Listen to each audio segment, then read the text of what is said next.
നമസ്കാരം. അമേരിക്കൻ പത്രമായ ന്യൂയോർക്ക് ടൈംസിനെതിരെ $15 ബില്യൺ മാനനഷ്ട കേസ് ഫയൽ ചെയ്യാനൊരുങ്ങി പ്രസിഡന്റ് ഡൊണാൾഡ് ട്രംപ്.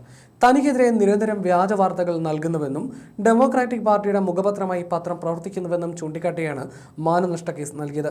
നമ്മുടെ രാജ്യത്തിന്റെ ചരിത്രത്തിലെ ഏറ്റവും മോശവും അധപ്പതിച്ചതുമായ പത്രങ്ങളിലൊന്നായി ന്യൂയോർക്ക് ടൈംസിനെതിരെ $15 ബില്യൺ മാനനഷ്ട കേസ് $15 ബില്യൺ മാനനഷ്ട കേസും ലിബൽ ലോ സ്യൂട്ടും കൊണ്ടുവരുന്നതിൽ അഭിമാനമുണ്ടെന്നാണ് ട്രൂത്ത് സോഷ്യലിലെ പോസ്റ്റിൽ ട്രംപ് പറഞ്ഞത്.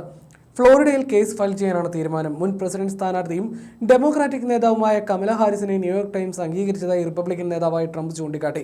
തന്നെക്കുറിച്ചും തന്റെ ബിസിനസ്സുകളെക്കുറിച്ചും കുടുംബാംഗങ്ങളെക്കുറിച്ചും ന്യൂയോർക്ക് ടൈംസ് വ്യാജ വാർത്ത നൽകുന്നുവെന്നാണ് ആരോപണം. റിപ്പബ്ലിക്കൻ നേതൃത്വത്തിലുള്ള പ്രസ്ഥാനങ്ങളെക്കുറിച്ചും America first movement, make America great again തുടങ്ങിയവയെക്കുറിച്ചും പത്രം കള്ളം പറയുന്നുവെന്നും ട്രംപ് കുറിച്ചു.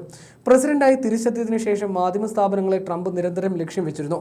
വാൾട്ട് ഡിസ്നി കമ്പനിയുടെ ABC-യെയും ട്രംപ് ഇത്തരത്തിൽ മാനനഷ്ട കേസിൽ കുരുക്കുകയുണ്ടായി. തനിക്കെതിരായ പണ്ടത്തെ കോടതി വ്യവഹാരങ്ങൾ ഉയർത്തിക്കാട്ടി അപമാനിക്കാൻ ശ്രമിച്ചുവെന്ന കേസിലാണ് ABC-ക്ക് ട്രംപിന് വഴങ്ങേണ്ടി വന്നത്.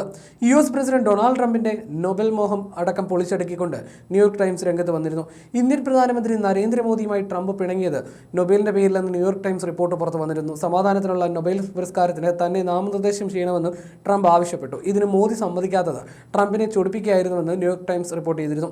പാകിസ്ഥാൻ ട്രംപിന് സമാധാനത്തിലുള്ള നൊബേൽ നാമനിർദ്ദേശവുമായി രംഗത്ത് വന്നിരുന്നു. എന്നാൽ ട്രംപിന്റെ ആവശ്യം അംഗീകരിക്കാൻ ഇന്ത്യ വിസമ്മതിച്ചതോടെ ബന്ധം വഷളാവുകയായിരുന്നു.